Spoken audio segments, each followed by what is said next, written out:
waan karoora saaftoodhu filee jiraata gamni yoo ejjannoo qabaatan qilleensi namarraasu kaayyoo ofiitti cichanii lubbuu wareega baasu markasni hudaadhaa abadan hin dhiisu bakka yaade gahuuf takkaa galiin ciisu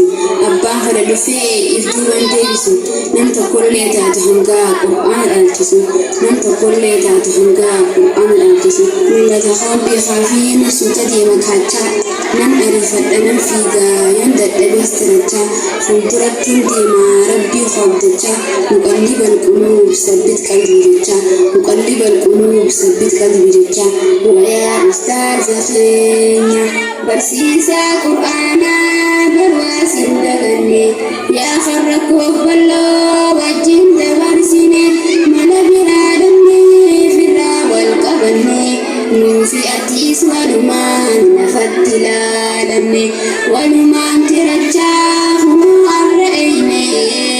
caayaa markaaza hundaa jala waliif dhufne caayaa markaaza hundaa jala waliif dhufne